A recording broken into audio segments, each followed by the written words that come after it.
Alam mo ba kung ano yung nag-iisang trabaho na sobrang hirap? Yung pinakamahirap na trabaho? Trabaho na araw-araw OT? Trabaho na araw-araw paggising mo pa lang kailangan tatrabahuhin mo na? Trabaho na walang pahinga? Trabaho na walang sahod? Merong ganyan. Merong ganyan, di lang napapansin. Hindi lang napag-uusapan. Alam mo kung ano yon? Pagiging housewife. Di ba? Pagiging magbahay. Pagiging isang ina. Totoo, di ba?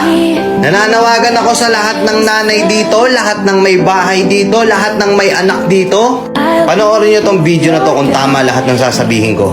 Napakahirap pala talaga maging isang housewife, ano? Pagising mo sa umaga, mag-aasikaso ka, naglilinis ka ng bahay habang nag-aalaga ka ng bata, ikaw magbabudget ng binibigay sa'yo ni mister na sahod niya. Naubos na yung oras mo araw-araw, matutulog kang puyat, gigising kang pagod. Tapos bukas ganun ulit.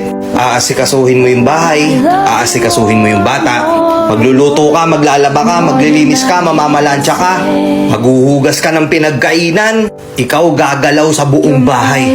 Tapos ano kapalit? Pag-uusapan ka ng ibang tao, palamunin ka lang daw.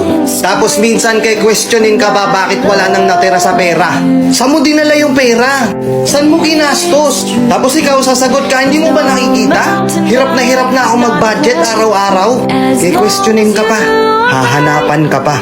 Wala kang choice kundi gawin yung mga trabaho na yun araw-araw. Kahit na minsan marami kang naririnig na pinag-uusapan ka, napakadali lang naman yung ginagawa mo, nasa bahay ka lang naman. Hindi naman ikaw yung nagtatrabaho. Simpleng-simple lang yung gagawin mo. Gusto ko lang malaman ng lahat ng mga nanonood dito na huwag niyong minamaliit yung mga babae porket nasa bahay lang sila. Hindi porket na andun lang sila, nasa bahay sila, di sila umaalis, wala na silang ginagawa. Sobrang hirap na trabaho. Sobrang nakakapagod. Pero wala silang choice. Kailangan nilang gampanan yung responsibilidad nila. Na minsan, yung iba pa nga dyan, masakit to kung sa masakit, pero ang trato sa inyo katulong na, di ba? Minsan sasabihin ng mga nanay natin, hirap na ako maglaba, suot lang kayo ng suot ng damit. Ano ba, baso na lang, hindi nyo pa mahugasan. Nakaayos na yung damit mo, kukunin mo pa yung nasa ilalim ni hindi mo man lang maibalik ng maayos. Di ba? Pero yung simpleng mga bagay na yun na ikaw nang ikaw yung paulit-ulit na nag-aayos no, nakakapagod, di ba? Araw-araw ganun yung ginagawa mo. Araw-araw bakit ganun? Parang hindi nila maintindihan. Tapos ikaw pa yung ituturing na walang kwenta sa bahay. Ikaw pa yung sasabihan na hayahay. Mga tol, alagaan nyo din yung mga asawa nyo. Hindi porket bumili ka ng bagong electric fan, hindi porket bumili ka ng aircon, hindi porket bumili ka ng bagong washing machine, reward mo na yun sa misis mo, hindi. Ikaw pa rin naman makikinabang nun eh.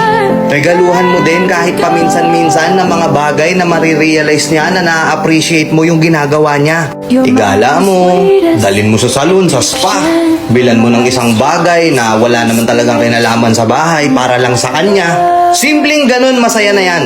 Lahat ng pagod, tanggal yan. Tama, di ba mga madam? Itong video na to para to sa lahat ng kababaihan, sa lahat ng nasa bahay. Isang trabahong hindi mo pwedeng hindian. Isang trabahong walang sahod pero hindi ka pwedeng mag-resign. Isang trabahong napakahirap pero marami silang nasasabi sa'yo. Mga madam, pakatatag lang ha. Kung kinakailangang iparinig nyo to sa mga kasama nyo sa bahay, iparinig nyo. Baka sakaling magbago yung pagtingin sa inyo. Baka sakaling matauhan at maintindihan kung gaano kahirap yung pagiging housewife sa bahay nyo. Baka kasi hindi nila naiintindihan na kahit araw-araw mong sinasabi sa kanila kung gaano kakapagod sa kanila, wala silang pakialam. Baka sakali pag narinig nila tong mensahe sa video na to, maintindihan nila. Alagaan nyo si Mrs. Asawa yung kinuha mo, hindi katulong. Kuha! Let's go!